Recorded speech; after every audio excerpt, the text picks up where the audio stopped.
prize their season. Now, these are open-wheel cars, and on this tight half-mile racetrack here at Martinsville, it should be an exciting afternoon. With me in the booth, a former modified driver, now a Winston Cup regular, Brett Bodine, and, of course, Benny Parsons. Thank you very much, Bob Jenkins. It looks to me like that driving a modified car is a lot different than driving a Winston Cup car. And I say it looks like it because, folks, I've never driven a modified. I've been in a couple of modified races, but in a stock car. So that's why we brought in someone who has driven a modified car, Brett Bodine, driver now of the Motorcraft Ford Thunderbird. And tell us, what is the difference in driving a Winston Cup car and a modified? Well, there's a tremendous amount of difference, Benny. You know, the Winston Cup car weighs about 1,000 pounds more, and it's got considerably less tire to hold it to the racetrack. In a place like here at Martinsville with the long straightaways and tight corners, a modified car has much better brakes, and you're going to see cars really driving deep down into the corners compared to the Winston Cup cars. Which is easier, the modified or the Winston Cup? Well, I think the Winston Cup is easier for the short run, but in a long race, the Winston Cup car tends to wear you out because you're fighting the car. The modified cars are very good handling race cars, and we're going to see some great, exciting racing today. You know, we keep talking about modified. If you ESPN race fans are sitting around and scratching your head and say, what's a modified? Jerry Punch is going to explain right now. Well, Benny Parsons, you know that you won't find many of these on the showroom floor at all. The term modified really doesn't do them justice. They are radically modified. It's NASCAR's only open-wheel, closed cockpit division. Now, these cars are NASCAR sanctioned, and of course, what they resemble more the Indy cars in chassis dynamics and power-to-weight horsepower ratios. Now, we're talking about 107-inch wheelbase cars as opposed to 110-inch in a Winston Cup car. We're talking about an 86-inch tread width across the rear of the car as opposed to 60.5 in a Winston Cup car. These cars are 2.5 feet wider than a Winston Cup car. And the most important difference, take a look down here. These cars are basically right on the ground. They are basically ground rockets here, just 2 inches off the pavement, and the Winston Cup car are 4 or more inches higher. They are high horsepower, low slung ground effects machines, and the drivers who drive them well, they call them the Martinsville missiles here. There's been a love affair for many years. A unique division. Only part of the identity for this division is these cars. The other part of the identity, the men who live by the grace of God at 600 horsepower, the drivers and many of the legends in the modified series, standing by with Jack Arute. Jack? Well, Jerry, that moniker has made stars out of their own right from the modified division for many, many years. You know, in the past, it was names like Jazombek, Evans, DeCero, Bugsy Stevens, Jeff Bodine. Well, through death or graduation and or retirement, those names are gone, and now the names have been replaced with names like McLaughlin, like Ewan Tisco, Baldwin, some of the names here. But the following has been the same, and one of the reasons is because these drivers do let it all hang out, especially on a half-mile racetrack. And that is something we're going to get to see for the first time here on ESPN today. And as you said, these pocket rockets really hurtle and haul like fighter pilots as they go down into the corners and then come out in formation, because these big wheels keep them from actually rubbing up against each other, but they run in very tight company. Bob? Thank you, Jack. So it's Fuller, Stefanik, Ruggiero, McLaughlin, Ewanitsko, Kent. They're all here for the Raven Boats 150 NASCAR Modified Tour Race from Martinsville, Virginia. Our Speed World coverage is being brought to you by Quaker State Motor Oil. The big Q stands for quality, always has, always will. By America's best-selling replacement battery, the Sears Die Hard. By the new Sterling 827, Grace Under Pressure.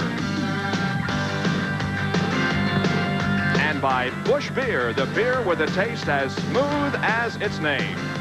There are 32 cars and drivers lined up to take the green flag for 150 laps of racing for the NASCAR Modifieds. We'll be back right after this.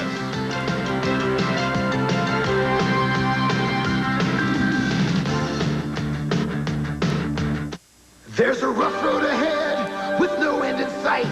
Quaker State engines don't know when to quit. Quaker State is quality engineered to exceed every single American, European, and Japanese car maker's U.S. requirements for maximum engine protection.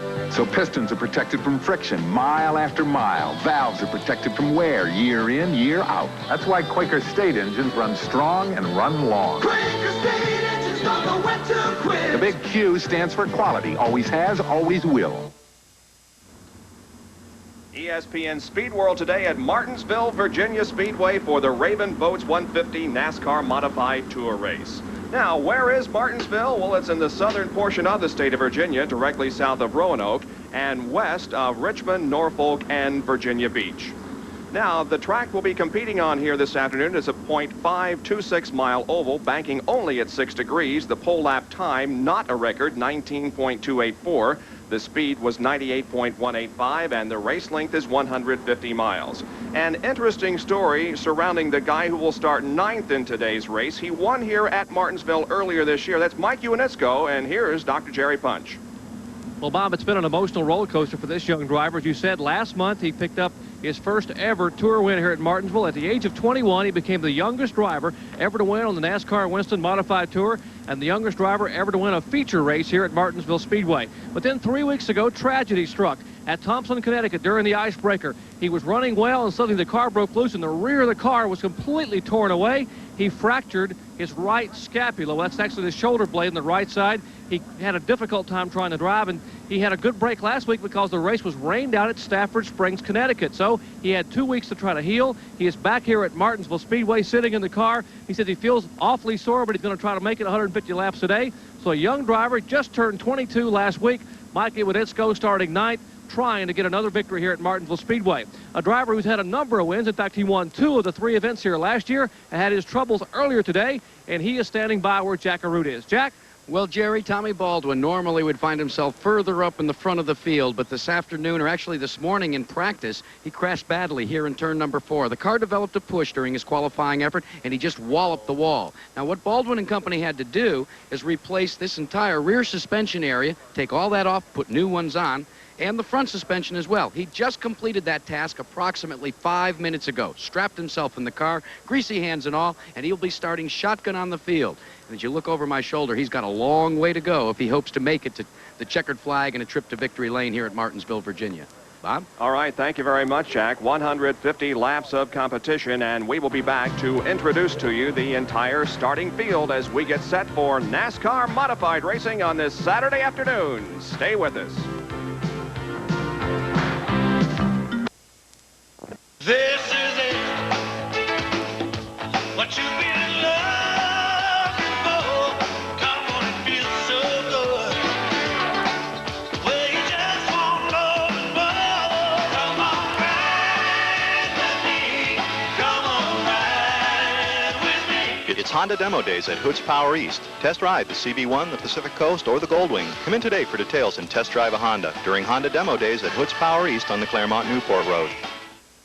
I'm sitting in this seat because I'm interested in the here and now and the future, my future. That's why I joined the Army National Guard. Today's Guard is an Army ready to respond, an Army coordinated to advance its skills beyond the here and now.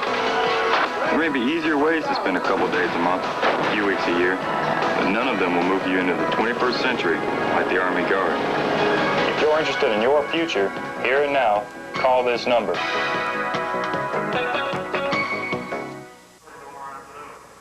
Back at Martinsville, Virginia Speedway, where in just a few moments the signal will be given to start the engines, and we'll be racing for 150 laps here in the Raven Boats 150. And now here is the starting lineup for today's race. On the pole position in car number 21 will be Jeff Fuller. He's from Auburn, Massachusetts, in the Superior Process Chevrolet, alongside Mike Stefanik in car number 16. He's from West Greenwich, Rhode Island. In row number 2, it'll be Rick Fuller from Auburn, Massachusetts, driving car number 2. And outside of row number 2, the number 44 car driven by Reggie Ruggiero. In the third row will be Mike McLaughlin, car number 12, the defending series champion, and Jan Leety in car number 25. The fourth row, number 76, Tom Bowles, and number 1, Tony Hirschman. Going to row number 5, it'll be Mike Uinitsko driving car number 36, and Eddie DeHunt in number 9. In the sixth row, the 26 car of George Kent and the 95 of Lee Sherwood. Going to row number 7, it's Richie Gallup in car 77 and the 69 of Brian Ross. Doug Heverin starts inside of row number 8 in car number 3, and then Stephen Park in number 81. The ninth row has Chris Ross in car number 73 and Jimmy Spencer, who won last weekend at North Wilkesboro in car 07. The 10th row, it's George Ross Jr. in car number 24 and the 18 of Bobby Hutchins. In the 11th row, it's Ed Flimke Jr. driving car number 10 and the 8 of Bo Gunning. Row number 12, Frank Fleming, car number 40, and 15, Wayne Anderson. In the 13th row, it'll be Satch Worley in car 04 and Wayne Edwards in 48. Jamie Tomeno in 99 and Johnny Bryant in 45 make up row number 14. In the 15th row, it's Charlie Pasteryak in number 5 and Billy Middleton in 46. Tom Baldwin and Randy Morrison start in the last row, row 16 and number 7 and 19. Now, the point standings going into this event, and there have been 2 previous races this year. Mike McLaughlin is on top of the point standings with 350. Baldwin is second, followed by Leedy, Stephen Park, and Tony Hirschman. Let's go down to the grid and Jerry Punch. Well, Bob, a couple interesting stories up front in the very front row. A pair of Chevrolet Cavaliers and some problems with both of these mounts. Now, the driver here, Jeff Fuller, who started on the pole, 32-year-old Jeff Fuller, with his Southern New England Egg Chevrolet, is having some problems now. A couple of months ago, Fuller apparently pinched a nerve in his neck and has been having a lot of numbness and tingling down the right arm. He's concerned. He's been undergoing some treatment, undergoing medication. He can't take medicine, of course, from a couple of days prior to each event, so he has to suffer the pain and try to endure here. But Jeff Fuller, certainly a competitor, having his troubles with some numbness and weakness in the right arm. He will try to compete today. And also, Mike Stefanik, a former Stafford Motor Speedway Modified Series champion, qualified on the outside front row. Now, Mike is fine. The problem here is the car. A few minutes ago, the crew came over and had to unbuckle the hood because when they rolled the car around, they heard some vibrations in here. What they did was they put an extra large fan in the front of the motor to keep the car cool, and the fan was popping this fiberglass hood. They can't change it now, so apparently the fan will just eat a little hole in the front of the hood here in the Stefanik car. So Mike Stefanik and Fuller are having a little bit of problem. Let's go back up the grid a little further to my colleague, Jack Arute. Jack? Well, Jerry, you talked about Mike McLaughlin winning the National Driving Championship for the Modified Division. Well, there's a great story behind this race car. Billy Carrazzo out of Kensington, Connecticut is the car owner, and they've been running in the New England area, for about the last 15 or 20 years with many, many great drivers and great names, but they always restricted their racing to the Stafford Springs Motor Speedway and the Thompson Speedway. Then 4 years ago, they lost their driver. And along came Mike Magic Shoes McLaughlin, and they began to expand from a limited schedule to a regular schedule, and it all came to grips for McLaughlin and Company last year here in Martinsville, Virginia, when they gathered in their first ever National Driving Championship.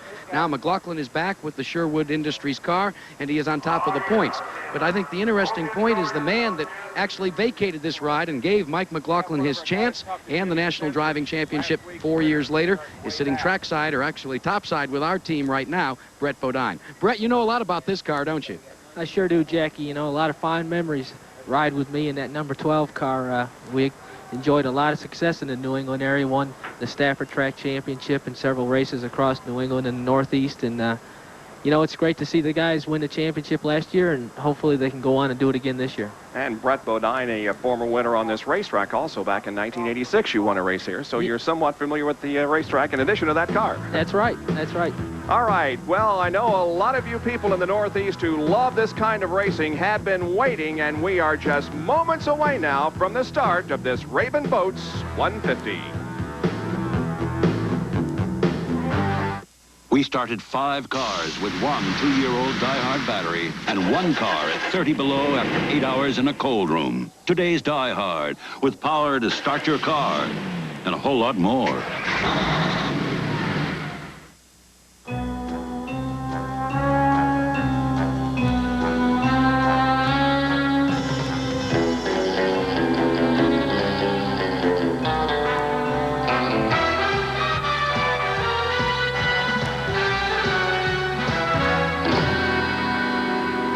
I suppose you were expecting someone else.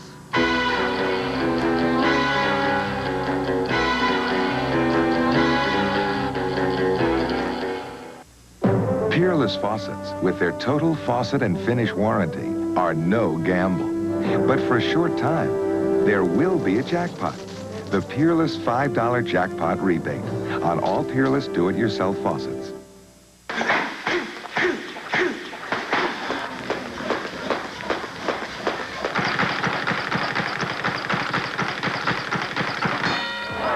ESPN is your ringside seat for the North American heavyweight title fight. Champion Orlin Norris faces Greg Page as Budweiser presents Top Rank Boxing, Tuesday night at 9 Eastern, live on ESPN.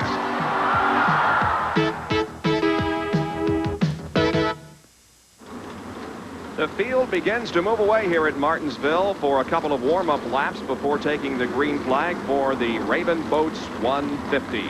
Pace car, by the way, being driven by Rusty Wallace here this afternoon. There you can see him. He has the governor of Virginia with him in the back there. That's not the official pace car, but yet it is one of the, shall we say, ceremonial pace cars. The governor's the one with the tie on. Yeah, I understand that. Okay, I just want you to understand.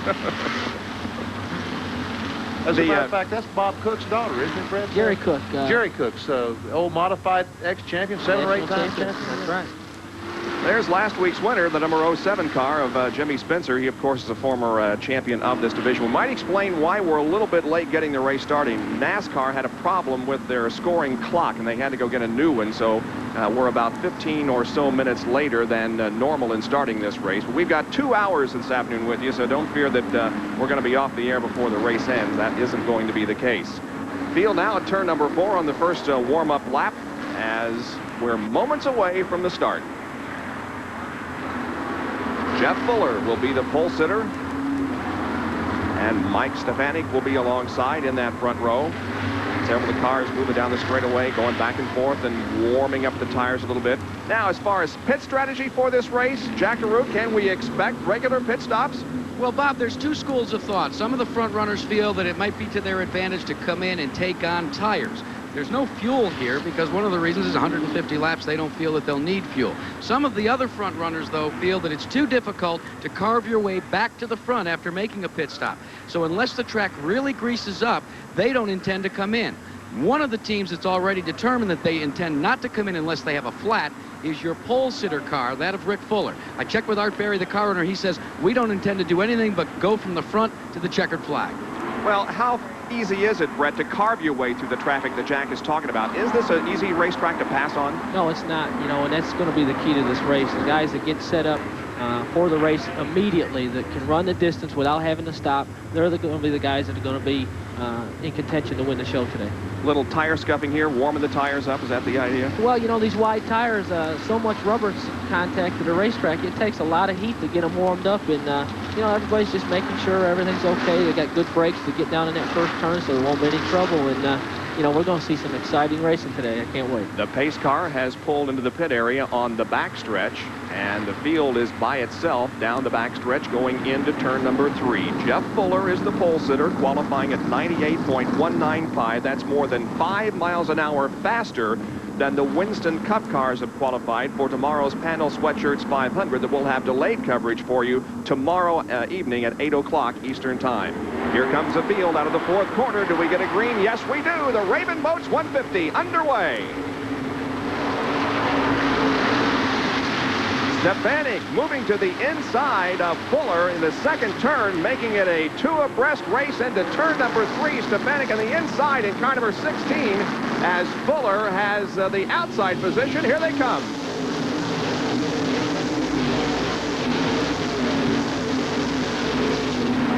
Well, Stefanik started on the outside, but quickly moved himself to the inside lane, and that's how he has taken the lead away from Jeff Fuller.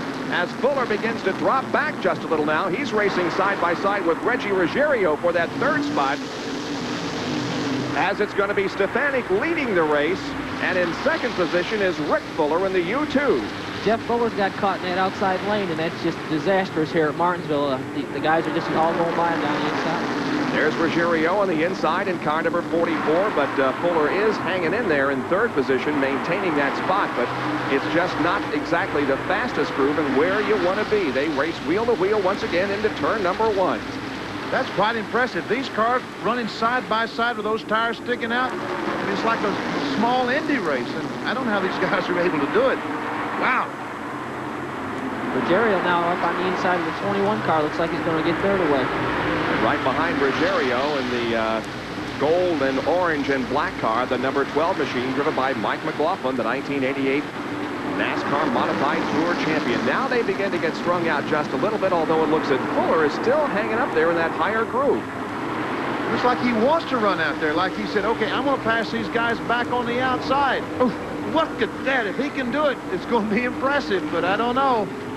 Well, it looks like, you know, right now the guys are getting up off the corner real good, and that's where the passing's being done. You've got to get up off the inside coming out of these corners, and that's what Mike McLaughlin's doing to Jeff Fuller right now along with Tony Hirschman. That's McLaughlin in car number 12, and Hirschman in the number 1 as the 21 of Jeff Fuller, the pole sitter, is pretty much hung out to dry there in that outside lane.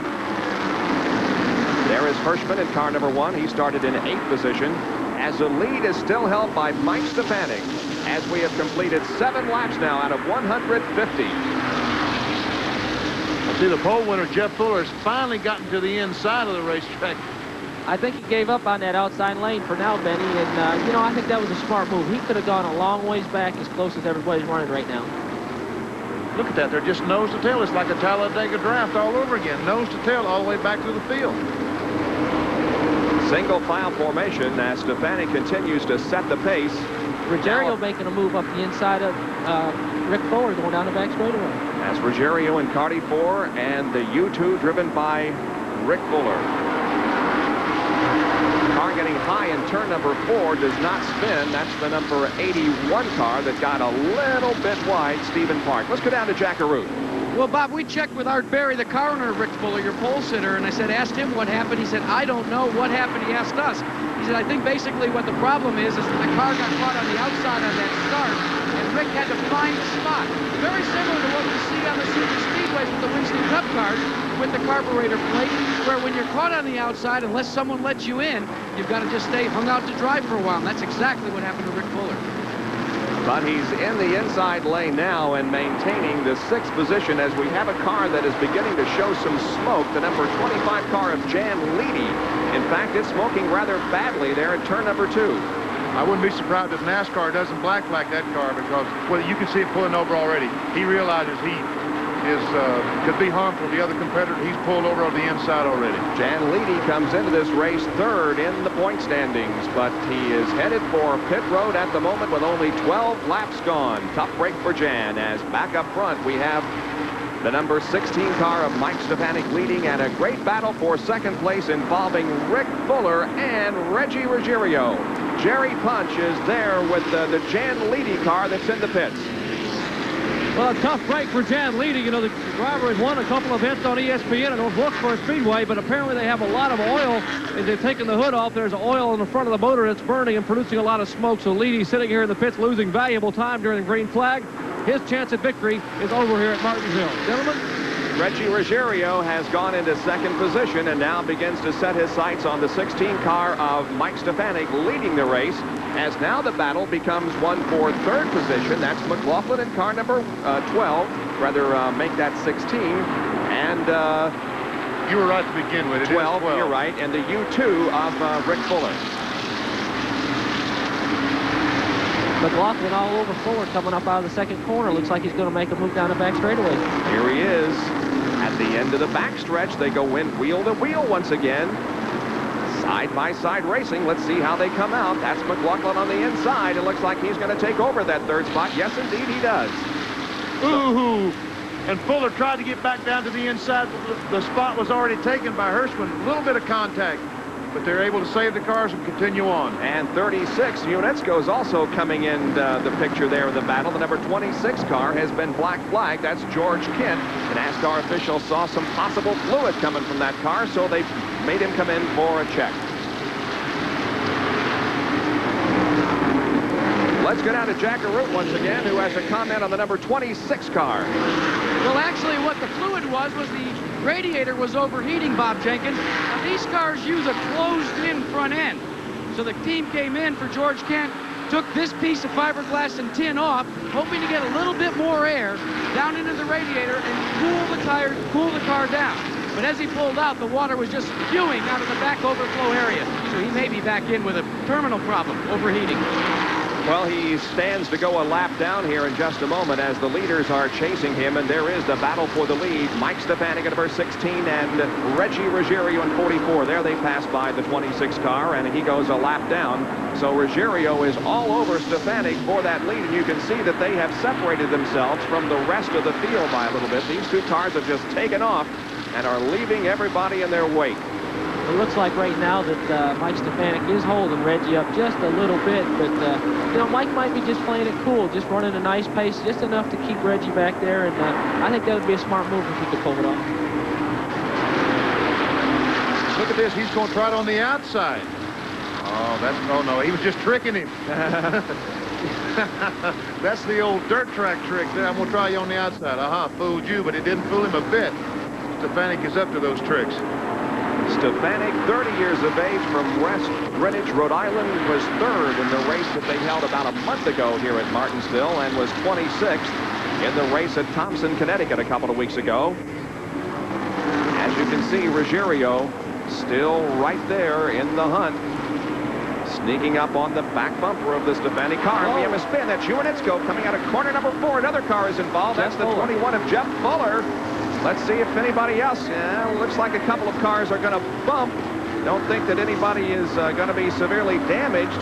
Juanitsko at number 36 was well into the top 10 when he spins in turn number 4 and brings out our first caution period of the day. And the number 10 car of Ed Flemke Jr. is smoking badly as it heads down into turn 1. And a replay of what happened. Here we see that Juanitsko just bumps the car in front of him just enough. He has to get on the brakes. It spins. The car spins around. And poor Fuller had no place to go. Look at it. Jerked the tire right off the rim. Just completely off the rim. And, of course, the famous Martinsville curb, as a couple of other cars got sideways and maybe made slight contact with each other, but I don't think anybody else is going to be damaged to the point of not being able to continue. That famous Martinsville curb there has been talked about in racing for a long time, and it certainly played a part in that little incident. We see the sponsor on Juanitsko's car is Raven Boast, the sponsor of the race today. So he was hoping for not only sponsor the race, but get in the victory lane. That's not going to happen today. So the number 21 car of Jeff Fuller, the pole sitter, also appears to be out of competition. He's climbed out in the pit area. We'll be right back.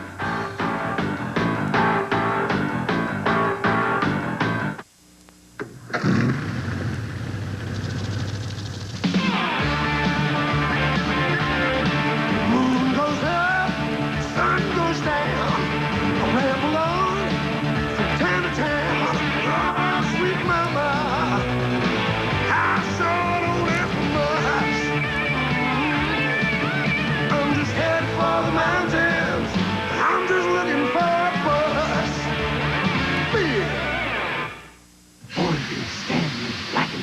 Builder Square.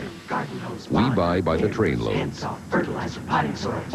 Direct from top manufacturers. There's no middleman, no frills, no membership fees. And at Builder Square, we won't be undersold. Ever. Builder Square, where the values keep rolling on. Because the more we sell, the lower the price. Here are the top 5 with 24 of 150 laps completed. Mike Stefanik is the leader. Reggie Ruggiero running in second. Mike McLaughlin is third. Tony Hirschman is fourth. And Rick Fuller is running in 5th position.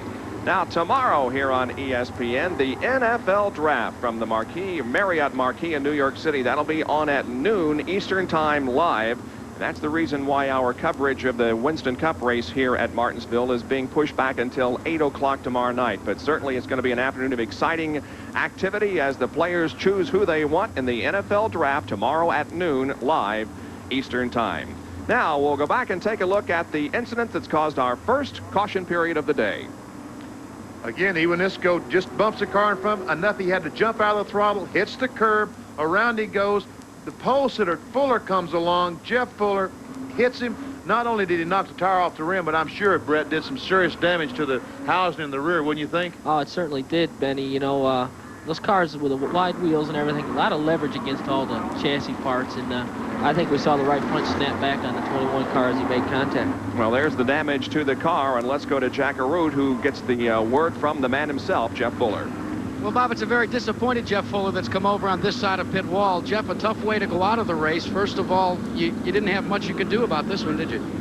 No, not really. We were kind of praying for a caution to come out because I think I had a right side tire going down. I really didn't want us to be the caution, though. Jeff, when you take a wild ride like that, especially Dr. Jerry Punch had alluded to the fact that you've got a pinched nerve in your neck. Did you get bounced around there pretty bad? No, we just ripped the right rear off. Actually, the rear end bent back and pulled the drive shaft out of the transmission, so it really wasn't that hard of a hit. You know, if you get into the cement wall here, you know it, but a hit like that, usually the wheels give most of it. Well, Jerry Punch, he bounced around a little bit, but he's none the worse for wear. How about the driver you're with? Well, he's doing okay as well, Jack. A little bit disappointed. Jan Leedy, who has had 2 runner-up finishes here at Martinsville in his career, hoping to have a win today. He's still sitting around dejectedly in the car. And, Jan, what put you out of it?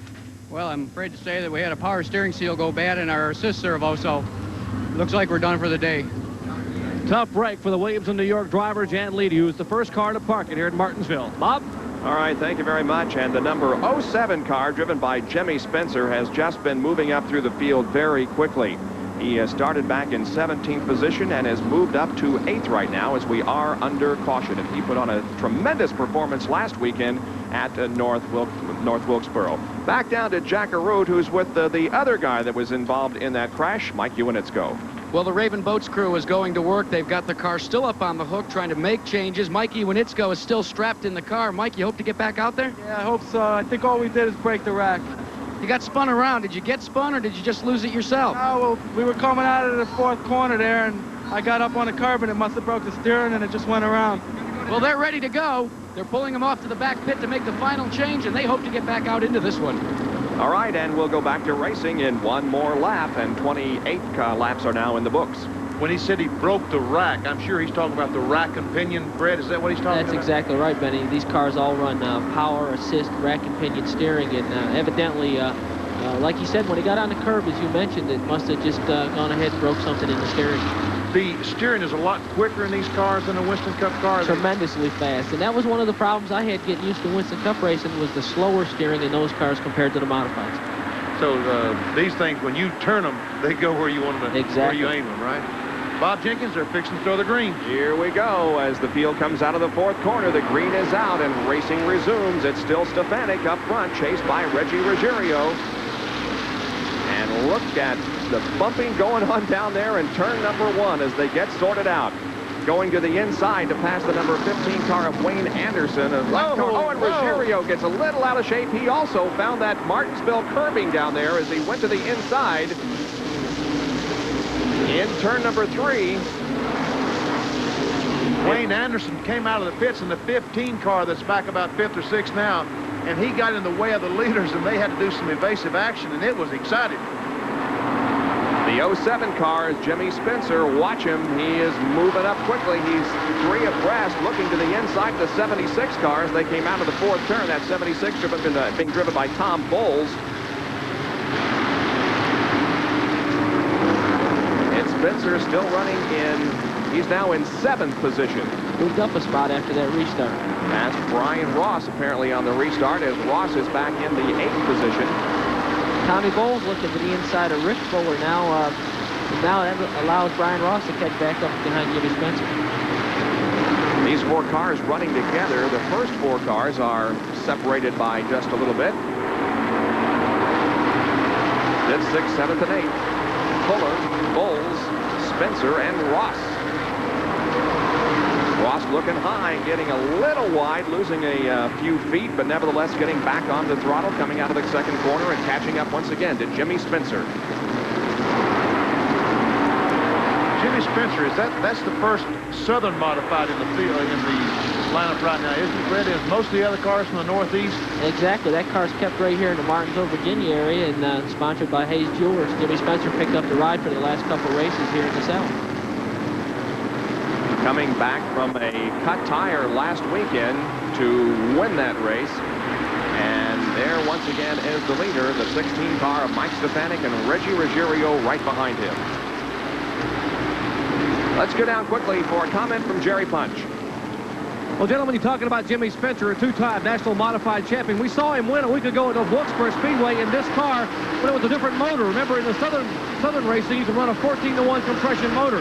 He had to go back to the legal tour motor, which is a 12-to-1 compression. Now, Spencer told me before the green flag that he was considerably down on horsepower. Would not be able to get the job done on the straightaways. Would have to make it up in the corners, and he is definitely doing it here. He says, I want to win here so badly.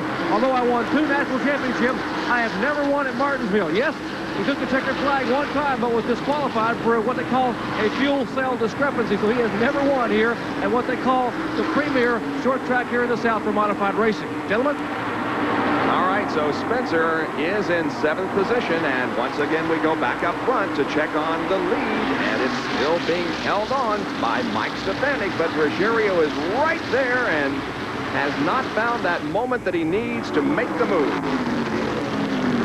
I tell you what, this is close. Those cars are very equally matched. It's difficult to see anyone with an advantage. Brent, just a moment ago, Jerry Punch mentioned Martinsville, and to the modified drivers, Martinsville is the Daytona, isn't it? Or is it really Stafford, or where is the... No, Martinsville has always been thought of the premier place to bring the modifieds to. You know, we come down here and spend a couple days and get to hang around with the Winston Cup people and really feel like a professional racer. And, you know, Martinsville being the facility that it is, it's just always great to come to Martinsville and race, and a lot of prestige goes with winning here at Martinsville. So how does it make you feel when you come here as a Winston Cup regular, having graduated from this division? Do you kind of carry your head proudly as you walk through the modified division? Well, you know, the guys have all really been very supportive of me in my Winston Cup endeavors, and it's great to get back and talk to them and see all the guys that you raced against and work with on the tour. The number 95 car being driven by Lee Sherwood. And the 4 car, that's Satch Worley. Satch Worley, a local boy out of just down the road, Rocky Mount, Virginia. And Jamie Teneno is right there in car number 99.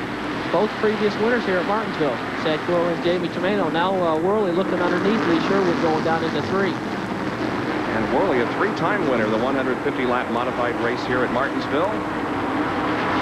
Sherwood, one of those that we saw last week at North Wilkesboro. And the yellow 4 that we see right there, driven by Satch Worley from Rocky Mount, he has been driving previously for the past few years, driving the 07 car that we saw Jimmy Spencer driving just a few moments ago. But Satch Worley wanted to run the modified tour this year, go to all the races. The 07 car couldn't do that. The only way he could do it was change rides, get in the 4. That's what he's done, to run the modified tour.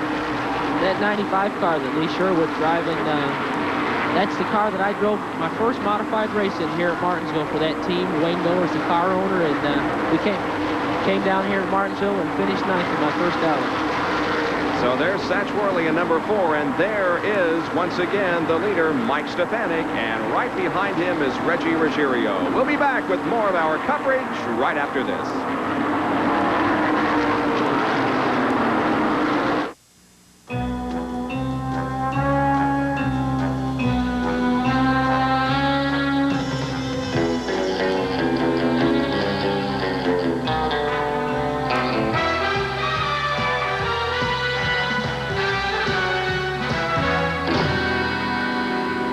I suppose you were expecting someone else.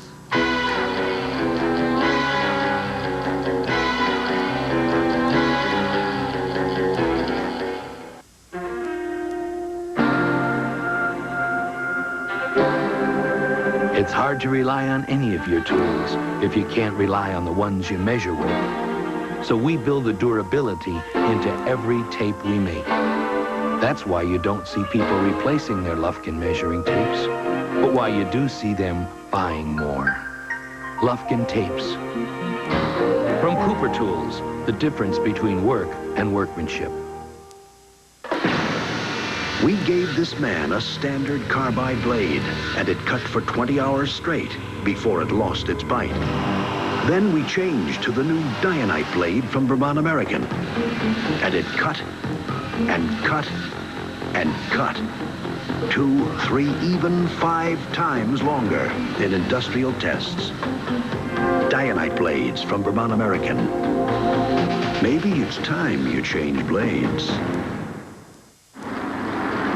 The yellow was out on lap number 51. The reason for it, the number 73 car driven by Chris Ross spun down in turn number 2, didn't make contact with anything, got down into the grass, but it was enough to bring out our second caution period of the afternoon. Chris, the 23-year-old son of Brian Ross, who is also in this race in car number 69.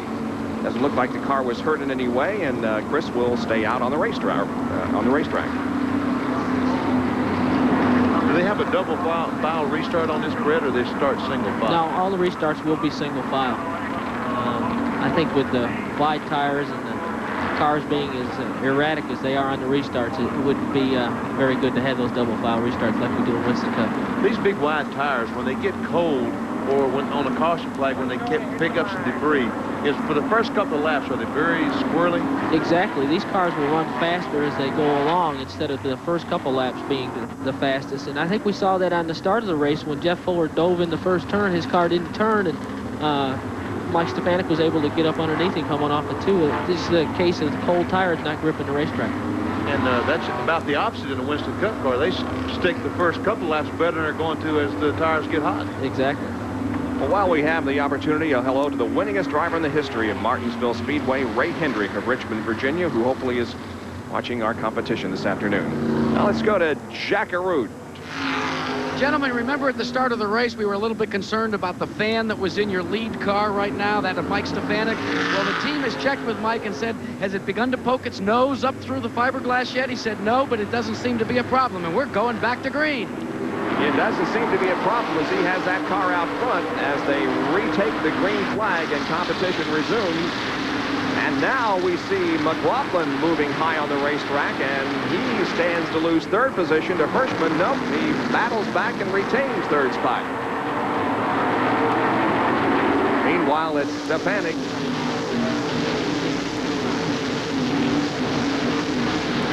Still leading Reggie Ruggiero. McLaughlin is in third position, and then Tony Hirschman in fourth. I saw some smoke out of that 44. Did you see that, Brent? Was it tire smoke or? Well, we saw it a little bit earlier, but here on the restart, it seems to have gone away a little bit. Okay. Yeah, I noticed that myself a couple of laps ago, and really didn't think it was anything serious, but we'll continue to watch for it. And it really becomes more evident now as time goes along. So there could be a problem with that 44 car of Ruggiero as he has been chasing Stefanik for several laps. What about it, Jerry Punch? Is the crew looking at a possible problem on that car? Well, I'm standing in the Reggie Ruggiero pit with car owner and crew chief Mario Fiore. And Mario, they're telling us they're seeing a little bit of smoke out of the car now. Reggie radioed you and told you that it wasn't his car smoking, it was somebody else's, right? He says when Michael Stefanik gets on the gas pedal coming off the turn, smoke comes out from behind the car. He was worried if Michael has an engine problem or not. They're telling us here that Ruggiero is seeing smoke out of the Stefanik car, so we'll keep an eye on that. But they don't think they have a problem at all on the car number 44. Well, I think on the hood we talked about a moment ago, we see the bright orange car there. That's Stefanik. And we talked about the fan hitting the hood. Once the car gets rolling and the air goes inside under the hood, it ought to push the hood up away from the fan. Don't you think, Brent?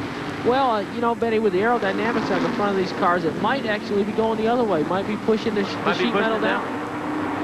Here's a heck of a race. Yeah, here's 5th, 6th, and 7th going at it. That's Rick Fuller in the U2, the 76 of Tom Bowles, and the 69 of Brian Ross. 5th, 6th, and 7th. Now, that U2 car that's leading this parade down the backstretch, I'm sure all of you fans will be able to recognize very readily that that is a Ford Probe. Now, all cars, of course, have to be based on some kind of a stock car, and that is, we have a spin up in turn number 4. Satch Worley is loose and having slight contact with the wall up in turn number 3. There you see Satch as the car has... It looks like he's got a right rear tire flat. That probably is what caused him to spin going down in the third turn. It sure is flat. We see the rim sitting on the racetrack. And Satch was making a real good run towards the front. Him and Jimmy Spencer had hooked up and were making good progress up through the field. Well, unfortunately, they're counting the caution flag, so now he is a lap down. Unfortunately, the car is being pushed away from the wall. I don't think he made any contact with the wall.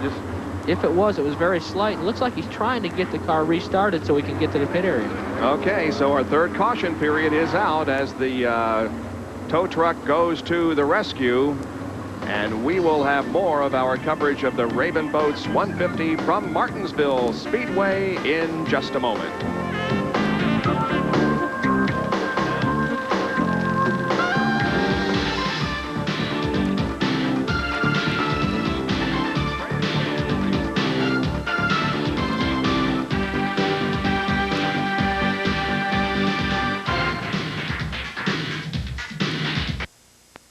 That's Hank on the new wheel horse. Our old one lasted over 15 years. Uh-huh. And here's me clearing leaves. And now we're into winter with the wheel horse in the snow. There we are picking up our wheel horse, and we didn't need a down payment. It's Wheel Horse freewheeling days. No money down and easy monthly payments when you save on a Wheel Horse tractor. Those were great. Can we see them again? Come on.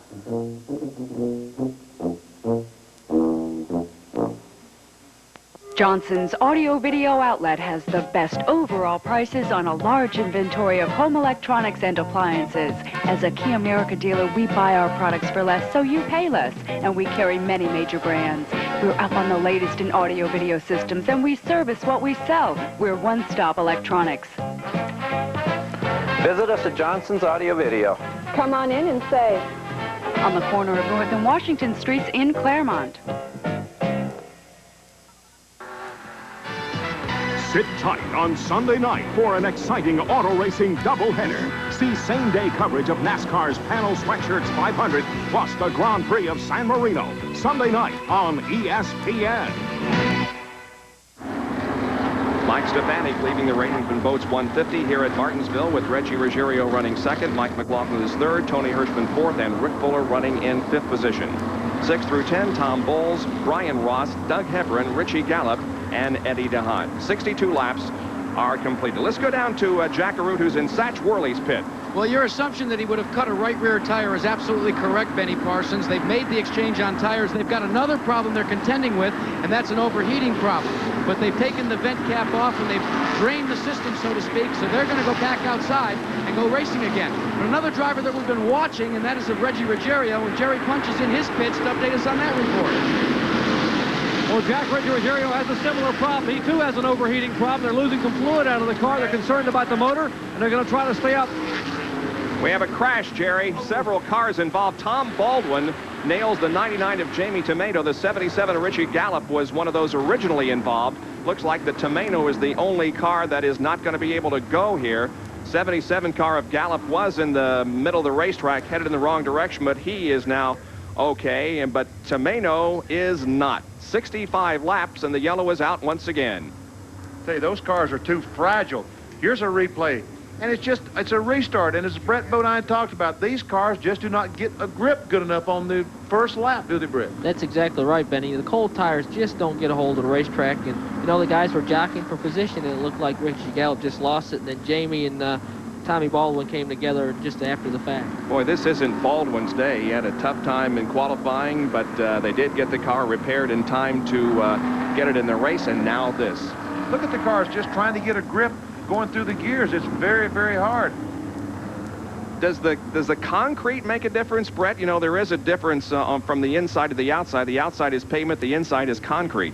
Well, really, one of the major problems here at Martinsville is we have to run much harder tire than we're used to on the other racetracks because of the concrete. The concrete tends to chew the tire up, and they have to go to a harder compound. And, you know, a lot of the guys just are not used to that tire not getting a hold of the racetrack like it normally would on a regular Saturday night race at a track where they could run a softer compound. And, you know, the hard tire comes from one of the things, the fact that nobody wants to pit. Everybody wants to run the entire race on one set of tires, and that's why they run the hard tires. Still watching that second-place car of Reggie Ruggiero for a possible problem. Jerry Punch is in the pits. What can you tell us, Jerry?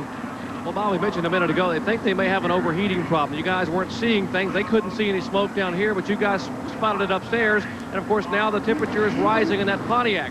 One concern they have is unless they have to, they don't want to be able to they don't want to come in and have to make a pit stop. The reason being, and maybe Brett Bodine can elaborate on it, Brett, is track position, something we talk about a lot in Winston Cup racing.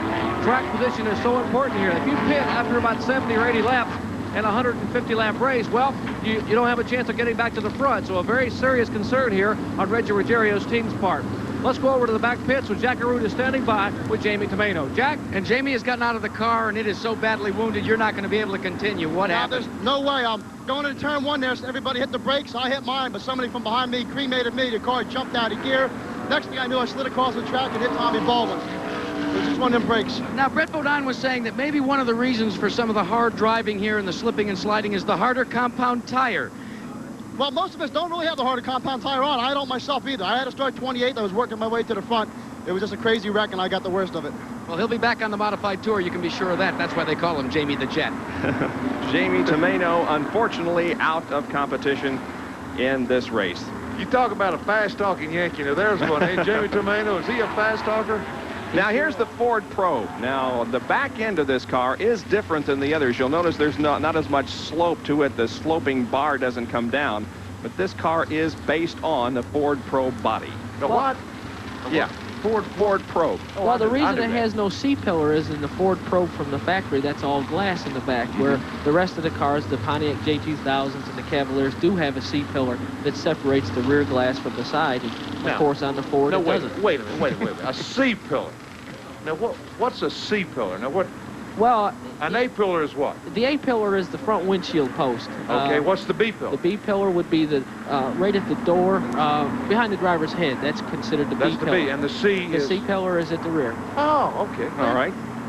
So there's an explanation of the pillars as the race continues to be run under caution here at Martinsville, the Raven Boats 150 NASCAR Modified Tour Race. Every time you use your tub, it pulls a little bit away from the wall. So to maintain a watertight seal, you need a caulking material that stays flexible. DAP Quick Seal Tub and Tile Adhesive Caulk for the jobs you only want to do once. DAP 33 glazing will cure without peeling or cracking. That's important to know, because after you glaze your window frames, you still have to paint them.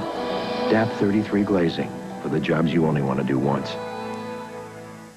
Today, we're going to find out why America rides Monroe shocks and struts. Sir, why do you ride Monroe? It's the better handling. Oh, says her. Huh? It's the smoother ride. Better handling. Smoother ride. Better handling. Now, less billing.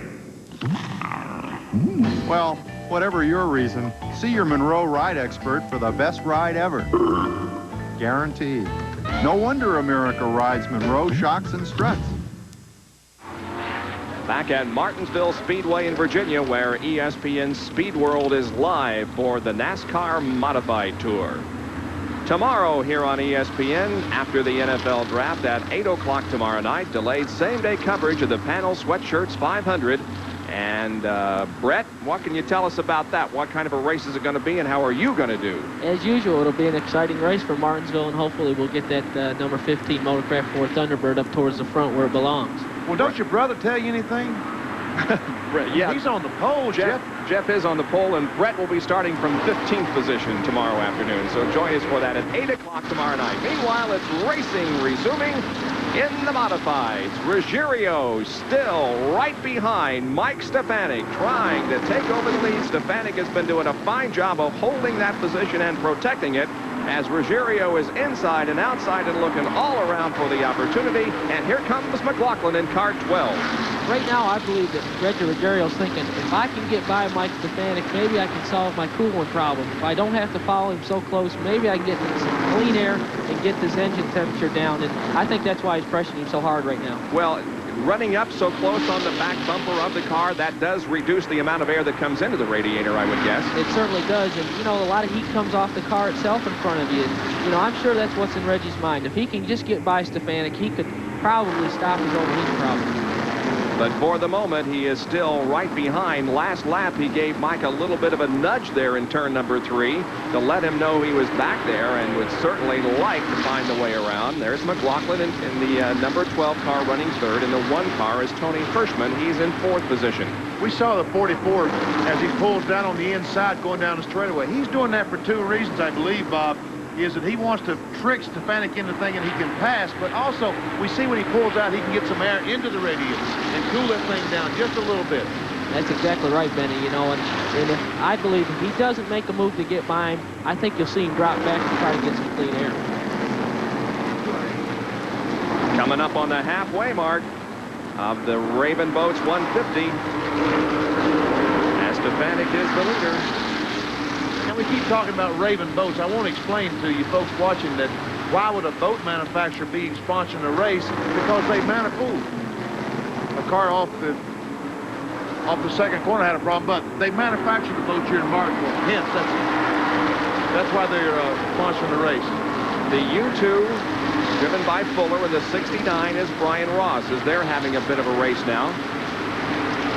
This is for 5th position, as Rick Fuller in the Ford Probe U2 car has the spot right now. Brian Ross in 69 is right behind him. And we have several cars into the wall down in turn number 3. At least 4 cars are involved. The 95 of Sherwood is involved, so is the 48 car of Wayne Edwards. 45 of Johnny Bryant.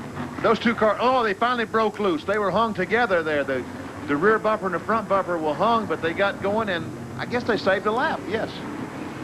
Pace car had come out onto the racetrack to pick up the leader, and they kept from losing a lap. And there's the 48 car of Wayne Edwards. He is still against the wall up in turn number 3, very similar to the place that Satch Worley came to rest. So that car is going to have to be gotten off the racetrack, as the tow trucks are en route at the moment. Wayne Edwards from Montrose, Pennsylvania, driving the Kissel Paving Chevrolet. Well, there are several rules concerning the limitation on these modified cars. That's the subject of today's Track Back with Dr. Jerry Punch.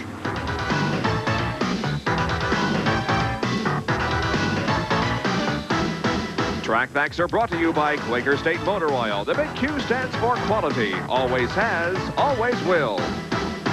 There have been a number of changes that have been invoked by NASCAR over the past 10 years or so in modified racing to help improve competition and diminish cost. The first change came about a decade or so ago when NASCAR said you got to have a gear rule at each racetrack. There's certain gears you can and can't use. Here at Martinsville, you can use no more than a 5.04 gear. This is the rear end quick change gearing here. That helps control RPMs in the motor and improve engine life. The other 2 changes came to being from the engine compartment up front. Now, we're all familiar that at Daytona and Talladega, they use a restrictor plate, which helps to reduce horsepower and increase engine life. Well, the same thing here in the modified. They don't use a plate, they use a smaller carburetor. This small 390 carburetor, down from what they used to use, a 750 or 850 carburetor, diminishes horsepower considerably, but also improves engine life and cuts cost. And the last rule change by NASCAR, actually a year ago, internal in the motor. You can't really see it, but they're down to a 12-to-1 maximum compression ratio, down from what it used to be, over 14-to-1. Less compression ratio, less heat, but longer engine life and less cost for the modified competitors. Well, the number 48 car of Wayne Edwards is still against the wall up in turn number 3, and the medical personnel are on the scene to see if he is okay. We'll be back with an update on that story when we return for more of the Raven Boats 150.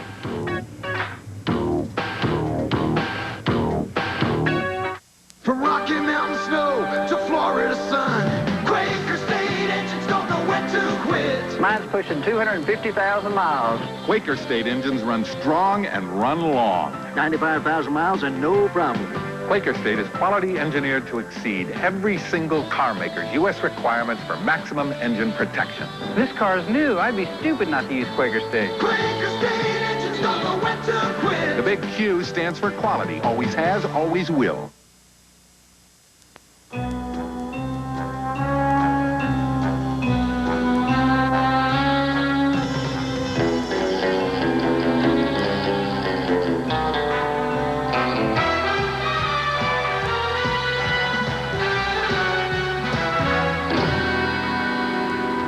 I suppose you were expecting someone else.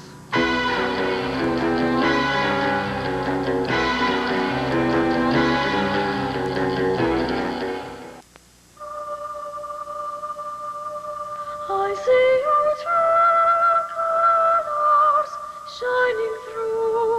I see your true colors shining through. Don't be afraid to let them show. If a dream is worth saving, it's worth Kodacolor Gold Film.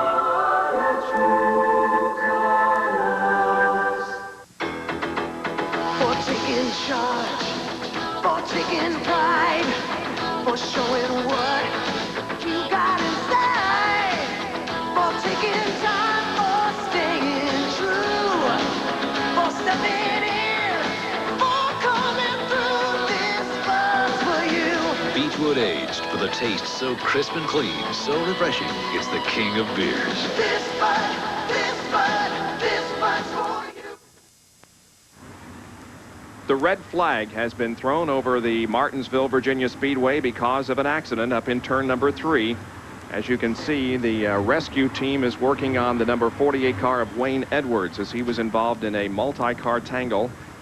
And the medical personnel are attending to him. We have no report at the moment on the seriousness of his injuries. Nevertheless, the red flag has been brought out and the race has been stopped for the moment. You remember last week we had a red flag situation also because the driver had a shoulder injury, and it wasn't so much the seriousness of the injury but rather the difficulty in getting him out of the car. So there are many reasons why the race is red flagged, to allow the rescue people and the medical personnel to attend to the driver. Let's hope that the driver involved here, Wayne Edwards from Montrose, Pennsylvania, is not seriously injured. You can see they have removed the top from the modified. Now begin to work in extracting him from his wrecked race car.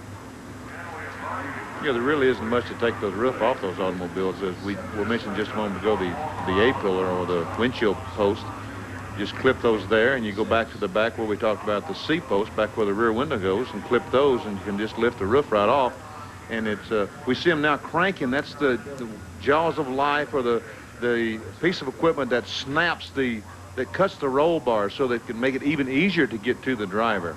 It's powered by electric motor or a gasoline motor. We're starting the thing up, and there's a hydraulic jaws that they can cut the driver right out. Jerry Punch has something about that, Jerry. Well, Benny, one of the reasons they do things like that, we saw the exact same thing happen a week ago at North Wilkesboro Speedway when Don Smith slammed the wall over in turn 2. Now, Smith was awake and alert in the car, but they couldn't get him out because he had a shoulder injury. They had to go over and cut the top of the car out and lift him straight out. That is simply an emergency medical procedure so they can get what they call a KED, a Kendrick extrication device, slide it down in behind him to protect his spine. They want to be sure they protect the neck and the spine of a driver, and they want to make sure that they can get that in the car and get the driver completely lifted out of the car directly upward rather than pulling in one way or the other. So the driver apparently may be getting out of the car. Jack Arute standing up there. How about it, Jack? Well, Jerry, let's explain to you people that have never seen a modified race maybe one of the reasons why you have to peel the top away, as Jerry said, to get the safety crews in. But unlike what we see in the in-car cameras on the Winston Cup Brigade, the quarters inside a NASCAR Winston modified are very, very tight. They run the sheet metal right down to the side of the driver, and then his feet, almost like an IndyCar tub, extend down towards the left side of the engine. They actually down past the engine where the engine and the bell housing are. Very, very tight quarters, and when you have a crash and you're wedged in there, sometimes the sheet metal, the roll bars, and everything else can actually pin you in there. While it's not a serious injury, it's awfully tough to get the driver out. I know one thing, it'd be awfully tough for me to get in this one. Back to you. All right, the driver, by the way, did climb out of the race car on his own and is seated on the stretcher now, so he doesn't appear to be seriously injured. He was wearing the neck brace, however. The top 20 now with 82 laps completed. Mike Stefanik, the leader. Reggie Ruggiero is second. Mike McLaughlin third. Tony Hirschman fourth, and Rick Fuller is in fifth position. Running sixth is Brian Ross, Tom Bowles, Doug Hebron, Charlie Pasteryak, and Jimmy Spencer. Then 11 through 15, George Ross Jr., Bob Park, Frank Fleming, Stephen Park, and Johnny Bryant. And 16 through 20, Lee Sherwood running 16th, followed by Worley, Richie Gallup, Chris Ross, and Billy Middleton. So there are the top 20 with 82 out of 150 laps completed. Bruce Flanders has a preview of the Trans Am race from Long Beach we'll be seeing right after our coverage here from Martinsville. Well, thanks, Bob. As you said, we're here in Long Beach, California for the Chevron Trans Am race, and it's the hot season opener for the 14-race SCCA Trans Am Championship. After qualifying, it's Oldsmobiles a pair on the front row, driven by Irv Hare and Paul Gentilozzi. The second row, a Mustang and a Camaro. In fact, a full field of 40 cars in what promises to be one of the best street fights in years. I'm Bruce Flanders, inviting you to join us at 4 p.m. Eastern Time today for the Chevron Trans Am race, coming up right after your Grand National race. Bob? All right, thank you very much, Bruce. So we'll be looking forward to that at 4 o'clock Eastern Time. The race is under a red flag condition here at Martinsville because of an accident in turn number 3 involving Wayne Edwards. Back with more right after these messages. Pronto, the fastest growing name in auto parts today. Pronto, featuring quality Michigan 77 engine bearings and McCord engine gaskets. Michigan 77 and McCord, proud sponsors of the NASCAR Engine Builder of the Year Award, congratulate David Evans for a job well done and winning the 1988 Engine Builder of the Year Award. The same track-tested, proven performance goes into the Michigan engine bearings and McCord gaskets you buy for your car. When you need to know about auto parts, ask the pro at Pronto.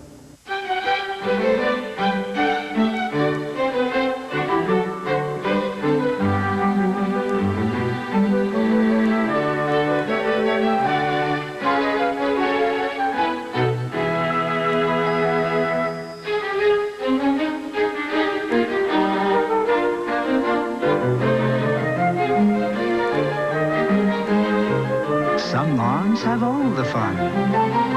Kubota.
Back at Martinsville, where the modifieds are on the racetrack and the Winston Cup cars are in the pit area, and there's the Motorcraft Ford that will be driven by Brett Bodine in tomorrow's Panel Sweatshirts 500 that we'll have for you tomorrow evening at 8 o'clock following the NFL draft. The Panel Sweatshirts 500, Brett starts 15th, and brother Jeff Bodine starts on the pole for tomorrow's race. Now, we have seen Jeff watching this race. We have seen Michael Waltrip watching this race. Can you indeed learn anything? You know, you can normally learn something if you're watching a Grand National race on the same track. Can you learn anything from a modified watching these guys the day before Winston Cup? Well, I really feel you can. You know, the track conditions are really determined on what's preceded our race, and the modifieds laying down a lot of rubber, and you can watch the better handling cars and see what happens to them during the race and go ahead and make maybe a pre-last practice decision on what you want to do for that last practice of the day. You can probably learn more by the fact that they have a race on Saturday afternoon. Now, when this race is over, let me explain the scenario to the fans that's watching us. What happens when this race is over, as soon as the victory lane ceremonies take place and what have you, the Winston Cup cars are able to go out and practice. That's and you right. can probably learn more because there was a race. They've got the racetrack in condition for racing. When we go back on the track for that final practice today, it's really under a race condition. Halfway through maybe tomorrow's race is what we're looking at. You know, and it really helps you make those final decisions. Well, another Winston Cup guy that's watching the competition is, well, there's Bill Elliott. And Ken Schrader is also watching the activity here. He's with Jack Arute. Bob, you know, Bob Euchre says, hey, I got tickets to the race, and it's on the front row. Well, Kenny Schrader's got precisely that on the back of his Folgers tractor trailer. But, Kenny, the great story that has developed over the past year is between yourself and a modified pilot by the name of Brian Ross. He's driving Ed Close's number 69 today. And tell us a little bit about how the relationship developed between the two of you. Well, we just worked out a deal last year where I could drive Ed Close's and Brian's other car in a couple races, run at Oswego and run third, and Indianapolis Raceway Park run sixth. So, and we put Brian in our Talladega car, our ARCA car down Daytona. He run third in the race. We run him in Atlanta. He run top 5 all day, and we broke. So I'm going to run about 6 modified races, and he's going to run about 6 ARCA races for Ken Schrader Racing. Now, the next stop for Brian Ross is a pilot of Ken Schrader's owned automobile, be Talladega in a couple of weeks, right? Well, Brian will run that at Talladega, and then next week I'm going to run, we'll be running the Busch car at Nazareth, Pennsylvania, and run Brian's modified at Jennerstown, Pennsylvania. So this guy is going to run modifieds as well as run the Winston Cup cars, and then Brian Ross is going to run the Grand National car as well as run his modified. A little cross-pollination between divisions. Let's check in with the condition of that driver and our own Dr. Jerry Punch. Jerry? Well, Wayne Edwards just being removed from the Martinsville Speedway, be taken to a local hospital, and I'm with Dr. Roy Allison, who is the assistant director of the Air Care team, the trauma team here from North Carolina Baptist Hospital in Winston-Salem. And Dr. Allison, you checked the driver over. How is he? Right now, he's stable. He's awake, and he's doing well. We're sending him over more as a precaution just to complete some studies over at the hospital. Well, Dr. Allison here, courtesy of the North Carolina Baptist Hospital and the Brenner Children's Hospital, a customary and very welcome sight, the Air Care Trauma Helicopter Team on hand at Martinsville Speedway. Dr. Allison, one of the chief emergency medicine physicians at Baptist Hospital, and he will be sent out for some x-rays, and everything appears to be, though, okay so far with Wayne Edwards, and that's good news. Bob? Okay, and that is very good news. Let's back up and talk about Winston Cup, just a couple of things. First of all, Ken Schrader, whom we just talked to, had an excellent qualifying performance. He'll start 5th in tomorrow's race, and we can't forget the king, Richard Petty. Not only is he in the race, he is solidly in the race. Will be starting from 17th position in tomorrow's action. As a matter of fact, there we see Richard Petty's STP Pontiac. I read in the paper this morning, he was complaining that he should have qualified better. He really was running much better than that in practice, and, you know, I really expected him to be in the top 10. They put an excellent effort forth here at Martinsville. Richard's running good again in practice, and he's going to be tough tomorrow. Richard Petty broke the record, the qualifying record, but you know what? 18 cars yesterday broke the existing track record at Martinsville. Tremendous qualifying efforts put on by all the teams yesterday, and, you know, it's going to be a great race Sunday. We'll be going back to racing here in just a few moments. Meanwhile, let's get some information on the 250cc motorcycle race from Laguna Seca. We call in Dave Despain. Thank you, Bob. Here at Laguna Seca Raceway, the top 2-wheeled racers in the world are all set for the running of the Budweiser 250. The man on the pole, 21-year-old John Kosinski, winner of the series opener in Japan and the American National 250 champion.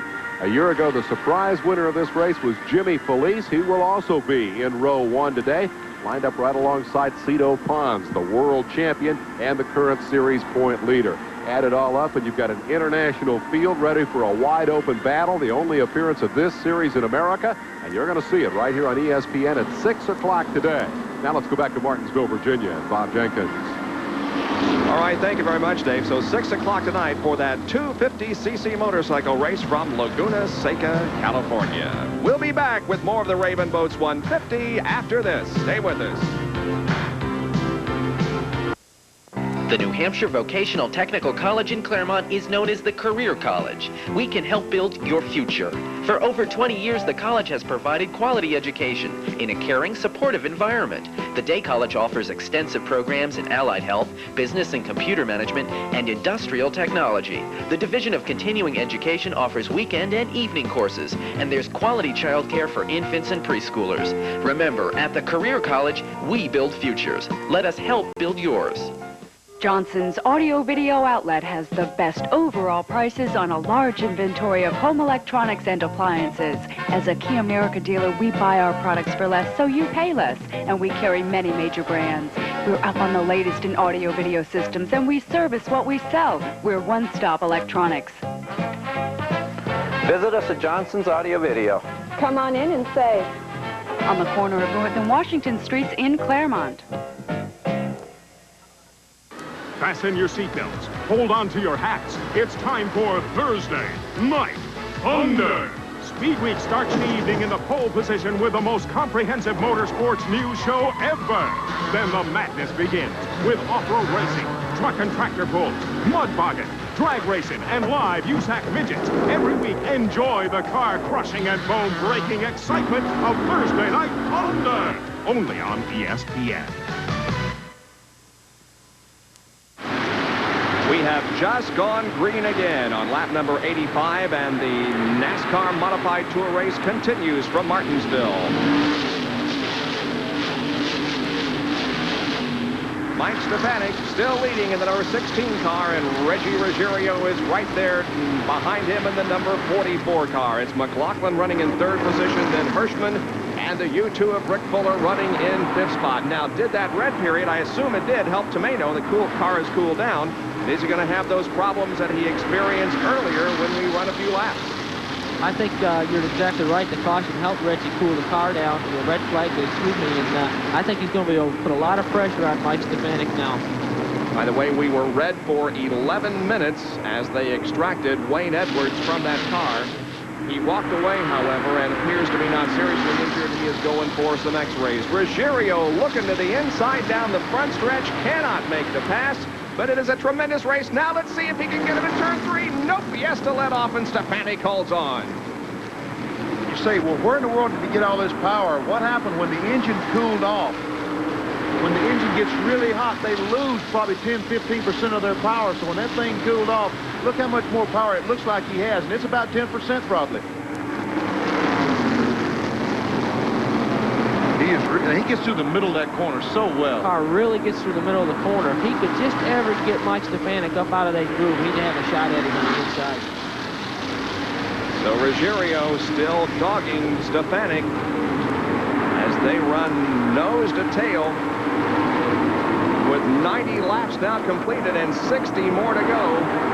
Ruggiero closing in the middle of the straightaway, but when they come off the corner, Stefanik is able to pull away just a little bit. Now Ruggiero will look inside again.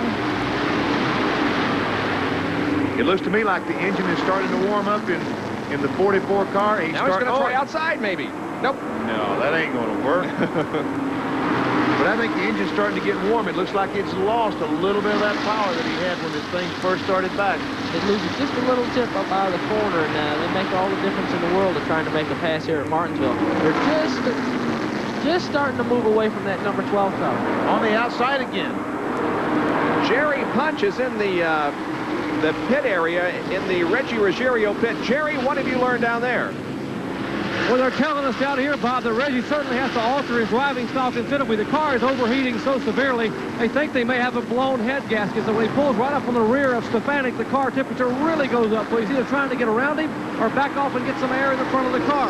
And Ruggiero trying valiantly to try to get around him on the outside. Now, when he moves up on the outside in turn 1 and 2 here, he can get a little bit of air in the car. He is right plugged beneath the rear of the car, Stefanik's machine. He tucks back in, and the temperature goes up, so he's going out and in and out and in, trying to find some way to get around Mike Stefanik. Boy, he is doing everything, Jerry. He looks like he wants to pass on the outside in the third and fourth turns, but can't do it.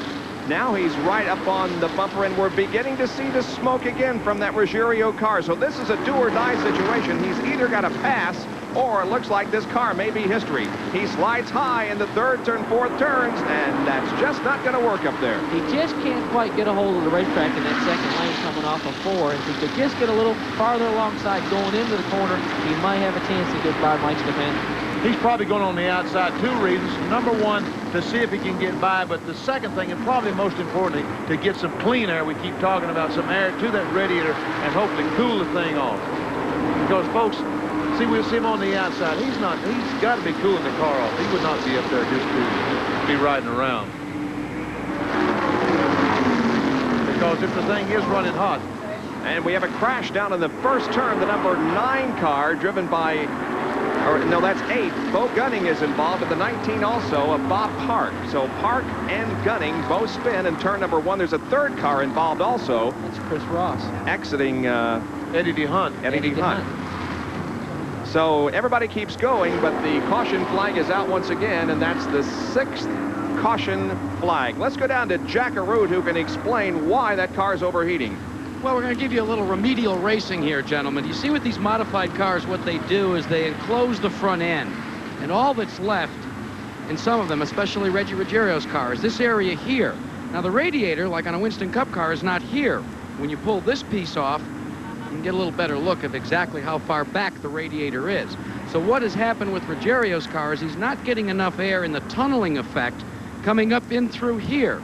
So what's happening, and I'd have to ask Brett Bodine this question, maybe the change in driving style is an effort to get some more air. Not as much Ruggiero looking to go to the outside as it is to get this tunneling effect to bring more fresh air in, because when he's up against the rear deck lid of the leader, Stefanik, this air area is literally closed right off, kind of like this. So while he'd like to take the lead, he's desperate for air to cool the engine down, and that forces him to go to the outside more than he'd like to. That's exactly right. That's what Benny Parsons was speaking of. He's trying to get around the outside of Mike Stefanik for sure for the lead, but he's actually just trying to get some clean air up into that radiator. Well, let's take a look at the most recent incident down here between turns 1 and 2 that's caused a caution. Looks like there may have been something on the track because several of them got loose. Yeah, it's exactly what it looked like. A little fluid maybe spilled on the racetrack, as we do see it now. The 19 car Bob Park pulling away, but the Speedy Dry truck is putting down some stay dry, so evidently there was some fluid down on the racetrack. There's Bo Gunning in car number 8. Also involved in that little incident. Well, Dr. Jerry Punch is down roaming the pits, and he has found some very intense Winston Cup drivers. Right, Jerry? Well, is this intensity, Bob? I mean, take a look at this guy in the rocking chair and the beard. Hey, I think Brett may recognize this fella, watching some of his friends and contemporaries in the modified division as they are doing battle today. And just to the right of him, take a look at Dale Earnhardt relaxing on top of the truck with a big Atlanta Braves cap on. Now, the combination of the Atlanta Braves, Dale has a bet with his good old friend Jody Davis, the catcher for the Braves. Every time Dale wins a race, Davis has to hit 2 home runs. Well, he won last week at Wilkesboro, and now Jody Davis is 2 home runs behind. So his old hunting and fishing buddy. Let's take a look at the top 10 here. Just past the 2/3 mark here, just at 100 laps at 150 for the Raven Boats 150. Mike Stefanik's leading the way and overheating Reggie Ruggiero in second. We'll be back.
Back at Martinsville for the Raven Boats 150. Thursday is the night of Thursday Night Thunder here on ESPN, live at 10 o'clock from Ascot Park in Gardena, California. The USAC Jolly Rancher Western States Midgets.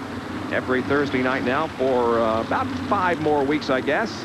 The Midgets from Gardena, and later on in the year will transfer the activity to Indianapolis Raceway Park. Of course, Speed Week begins all the Thursday Night Thunder action at 7:30. Then a couple of more hours of auto racing related activity before the live USAC Midgets at 10 o'clock. Well, we are still under caution. However, the flagman, Paul Coakley, is signaling now. 1 more lap to go and we'll be back to racing. 103 laps are in the book, so we got less than 50 to go. And the story of the race is Mike Stefanik at number 16 and the 44 of Reggie Ruggiero. The car is overheating, and he has just not found the opportunity to get around Stefanik, and the question is, how much longer can he hold on? I'm impressed by Ruggiero. I mean, the car's been overheating since the word go, and we're 100 laps. We've got 47 laps to go. We've completed 103 laps, and he's got the thing still alive. Well, you know, he's really using his head. I think Reggie knows he's got to finish. The points race means a lot, and he'd certainly like to win the race, but he really do like to finish. All right, we're about to go back to green now as Stefanik leads them down off the 4th corner. Here it is, green flag, racing once again. Ruggiero all over him. And that car cools off. It is strong, but as time goes on, it heats up. And now the 12 car, McLaughlin, beginning to move in on Ruggiero. Mike McLaughlin looking like he wants to make a move. The lead car, something come together. Off of 4. Mike Stefanik got a little sideways, and Reggie looked to the inside but couldn't make the pass. Boy, they all got bunched up here, and now there are about 7 cars that are running nose to tail, and right there for position is Ruggiero, and behind him is McLaughlin, then Hirschman, then Fuller, then Rawson, then Bowles. There's something wrong with that lead. There's something wrong with that lead car. I don't know what it is, but he's just not coming off the corner like he has been. There's something wrong with that automobile. Last couple of laps, he's been very squirrely coming off the 4th corner. I think we're seeing the left front tire that Mike Stefanik's car starting to grain up a little bit, making the car so it won't turn in the middle of the corner, and he's actually having to stop the car to get it turned. We can see that little dark streak on that left front tire. I think he might be having some tire trouble. We'll watch for it. In any case, that car is definitely not going through and coming off the corner as much as it was earlier. You know, Reggie Ruggiero's really got to be frustrated right now. He knows he's got a better car than the leader, but just cannot get around him. You know, he's fighting an overheat problem. He's really got a lot of things on his mind, and I know that Reggie's getting awful frustrated running second. Ruggiero, the most popular driver in the NASCAR Modified Division last year, and runner-up for the Modified title in '87 and in '88. And he is still trying to find the opportunity to pass Stefanik for the lead. Let's go down to Jacarudas. We have a car, Lee Sherwood, into the wall in turn number 4. He'll be backing down the racetrack. However, the caution does come out, and they do not race back to the caution. The pace car is already on the racetrack. And so the pace slows once again for the 7th time. Lee Sherwood, driving car number 95. Lee is from Owego, New York. The next lap, they're going to throw the green flag again. There we see the 44 of Reggie Ruggiero. And look at this paint job. The sponsor is Teddy Bear Pool. Teddy Bear Pool, the swimming pool. And look at the waves. Jack LaRoute has something on the 16 car. Well, Benny, we know Reggie Ruggiero's got a problem. Now we find out that also your leader, Mike Stefanik, has got a problem. His problem, tires that are overheating. When the tires cool down, they don't work as well, so these caution periods are hurting him. It's only when the tires get good and hot does he get the adhesion, so they say, we don't like these cautions because we need to be able to run super hot to stay in front of Ruggiero. So this caution is not to their liking, but they're going back to green again. Indeed we are. This has been a short caution period as Sherwood was able to get himself going in the right direction. The race is resuming. And now let's see once again what happens with Ruggiero and Stefanik. That time Stefanik got through turn 1 and 2 better than he has. Here's Look Ruggiero. outside. Outside.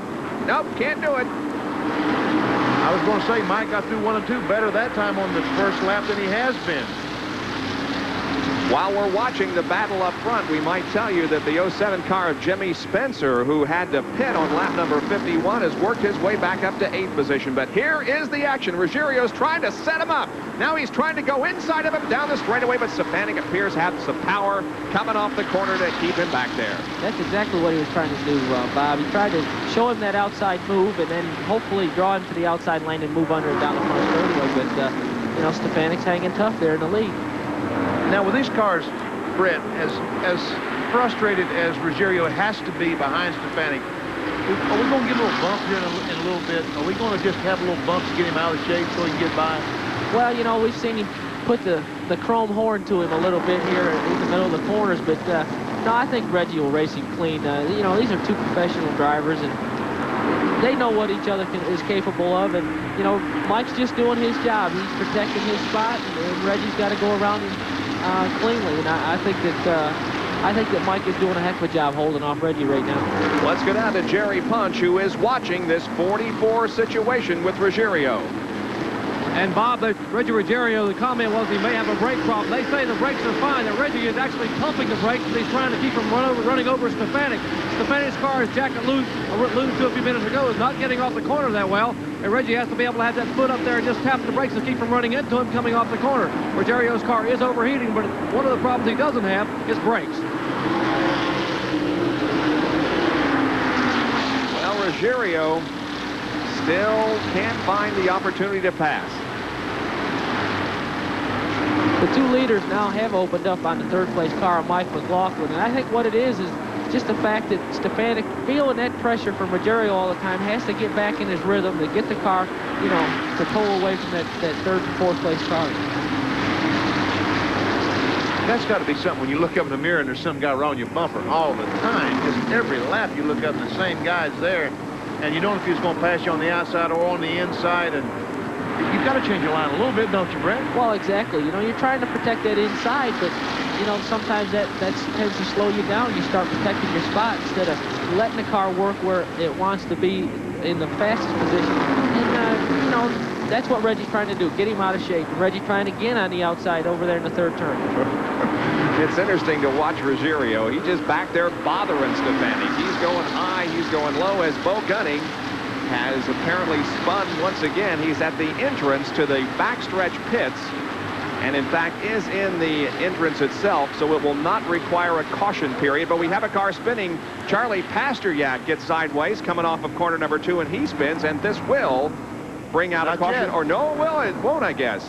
No, they did not throw the caution flag. Well, they're taking a lesson from the Winston Cup division. We saw that last week when a minor spin did not bring out a caution, and that's what happened that time. Pasteryak was pretty much at the back of the pack and spun. There was nobody around him. He was able to get going again without any problem whatsoever, and so the green flag stays out. And now the leader, Stefanik, has Pasteryak right ahead of him as he tries to pass him down the backstretch, and then they'll be approaching the number 18 of Bobby Hutchins. I think this is where Ruggiero is going to be able to get him, is in traffic. And there just isn't that much traffic out there. No, the whole field's really running very competitively, and we just haven't had that lap traffic problem for the leader. For the most part, the entire field is running in about a half a lap.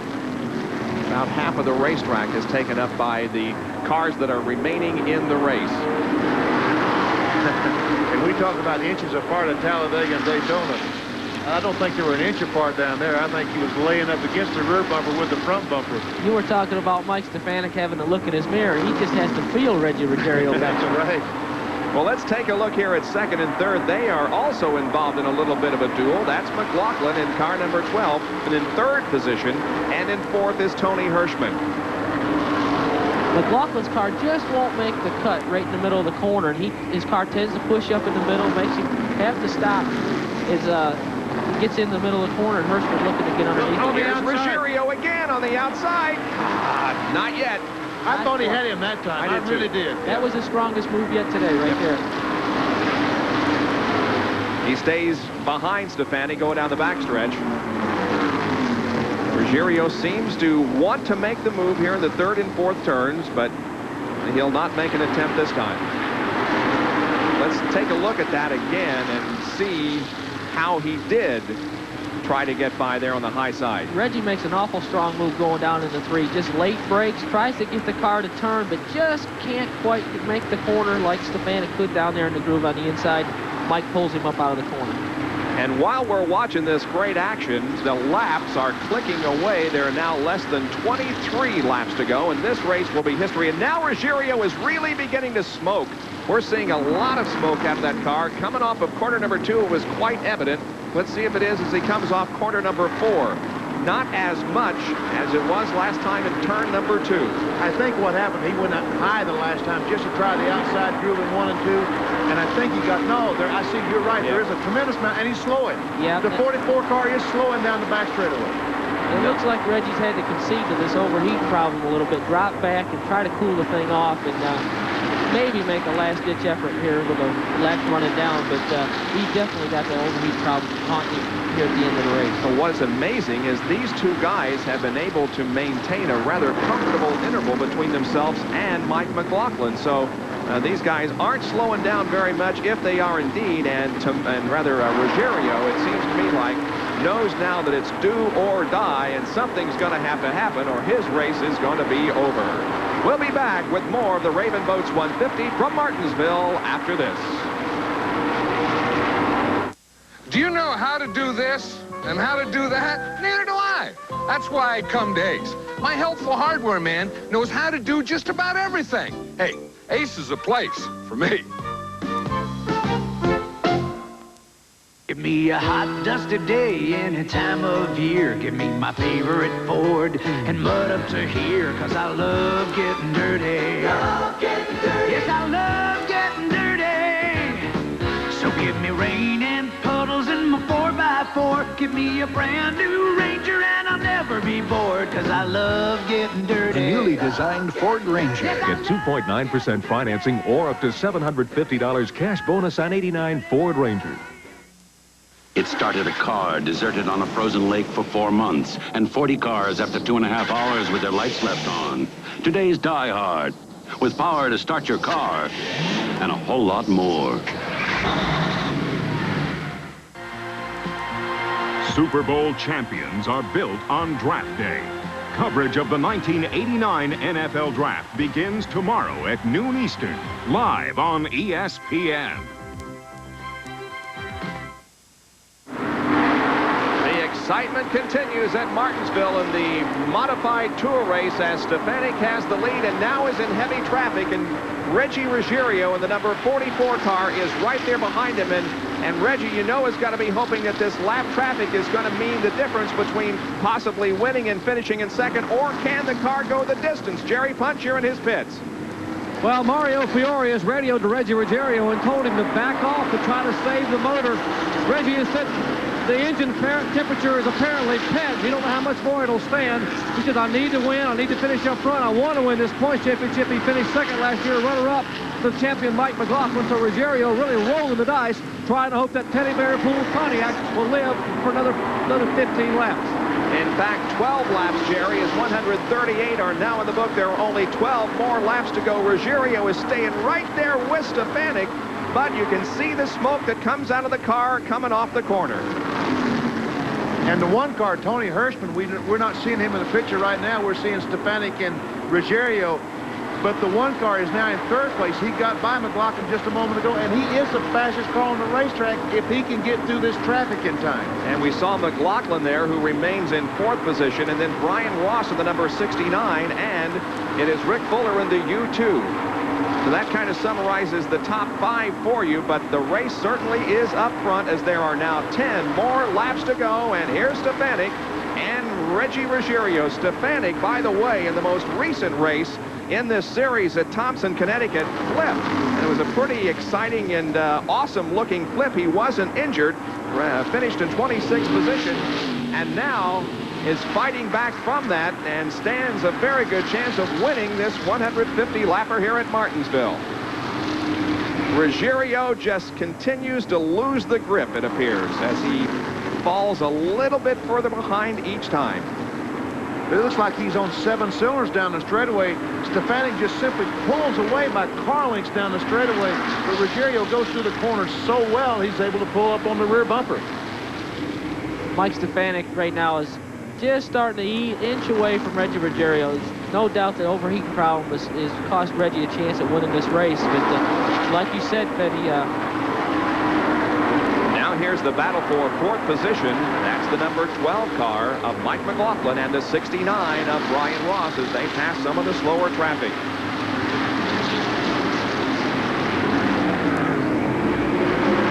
That's Tom Baldwin that they have passed in car number 7.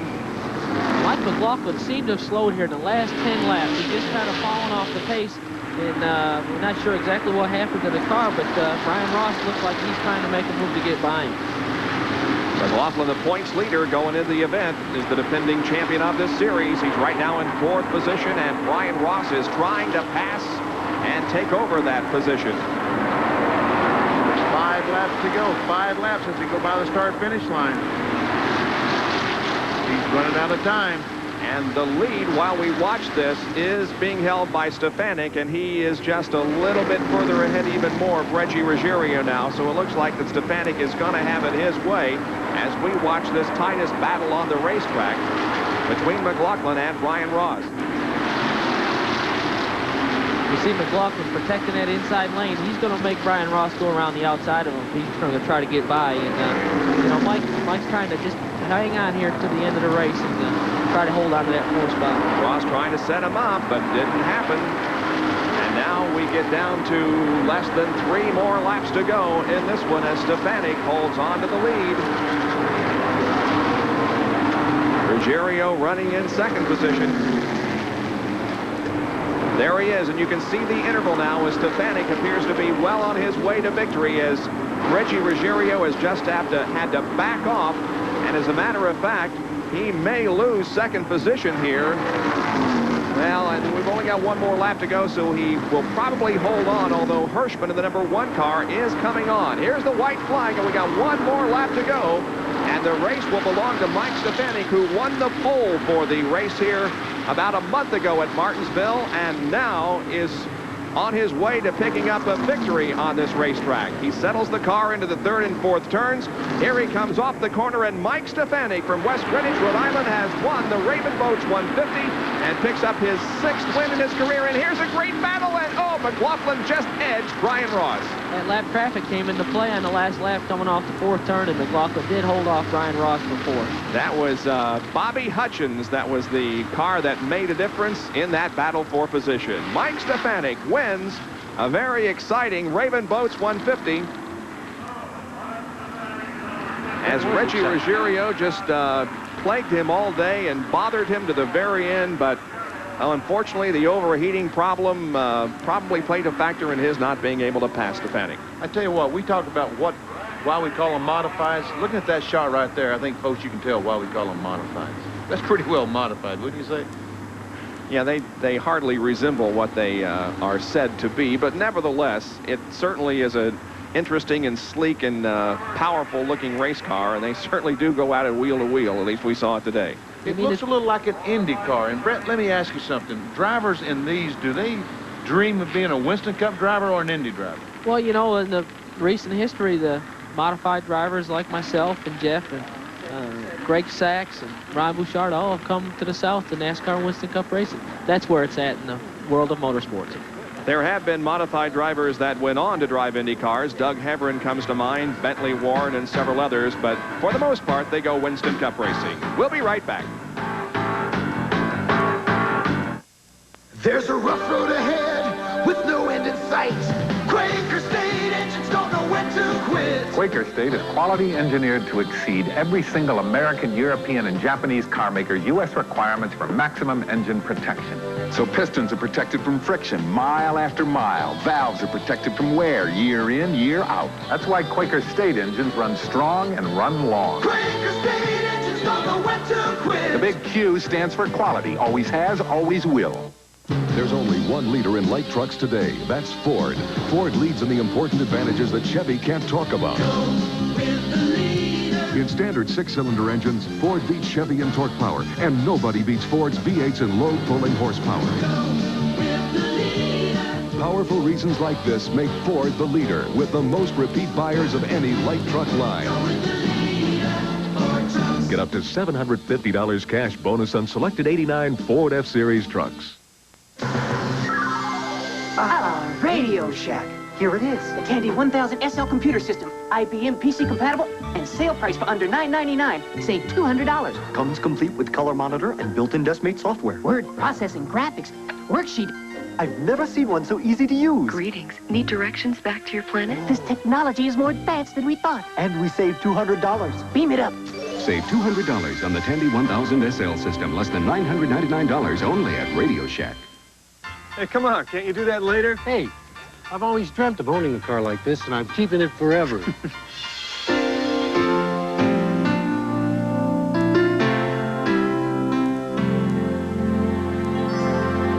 To some, it's an antique.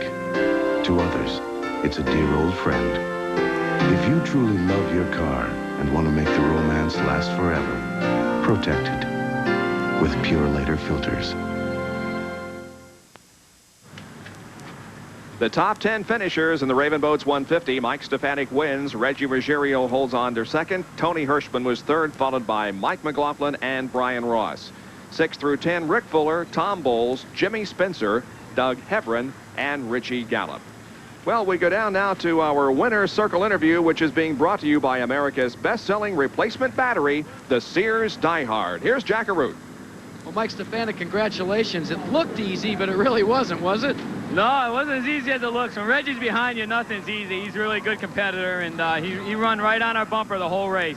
Now, before the start of the event, Dr. Jerry Punch reported that up front here you had a new type of fan on the car and that it was actually beating up against the fiberglass on the hood. Were you at all concerned about that? Well, we run the small fan, and we had no fan in warm-ups. We put the big one on for the race, Jackie. And we had a new radiator in the car, and we have a little adjustment there, and it just wasn't adjusted quite right. This is the first time it's been on, was raced, you know, right before the race. Hey, now, a couple of weeks ago, you were on your roof at Thompson. You come back and you win the race here. This is not the first time that you've had that happen to you. I know it happened last year at Oswego. We rolled it, came back, and won the 300. That's a terrible way to have to get a win the next time out, but I like the wins. I don't like the flips. I got to thank Jack Casella and say hi to all them guys back in Summit, my wife Julie, and my little daughter Nicole, and everybody back there that's watching. Now, gentlemen, this team has a long, storied history in modified racing. It catapulted names like Fred DeSera and Bugsy Stevens to stardom. They used to call it the old wood chopper special. What do you call this car now? Well, we got away from the wood chopper. I don't know, that kind of got deemed the coupe or something. We had the wood chopper on it, but it's the same bunch of guys just doing the same thing. And Jack Casella, he spends the bucks, you know, and Sonny gets his parts, and it just comes together, and we really work well together, and the car really runs strong. And the Hutter motor had awesome power, and all I had to do was just get it through the corner and let the motor do the rest. Well, he felt the hot breath of competition throughout this race, but he came home victorious in victory lane. But the man that was breathing down his neck all day is with Jerry Punch. Jerry? I'm not sure he was breathing at all those last few laps, Jack. We're talking about 37-year-old Forestville, Connecticut's Reggie Ruggiero. And Reggie, first of all, a gallant effort in running out there. Mario told us the thing was pegged for half the race, and you had to be holding your breath. Yeah, the motor ran hot most of the race. I'd back off like 3-4 car lengths, try to let it cool off. It would cool down to probably 200, 210, and I'd go back racing again. The last probably 20 laps of this race, temperature was pegged. It was really slowing down going on straight. It was smoking a little. I wanted to bring this checker flag home to Bristol, Connecticut, home of ESPN, my hometown, but we fell one short this time. Next week we're going to Jennerstown, Pennsylvania. Maybe I could do it then. Man gave a gallant effort today, wanted to win it, couldn't quite bring the checkered home to Bristol, but Bob, he had a good second-place finish. Yeah, he sure did. He was a gallant fighter this afternoon, tried everything he could to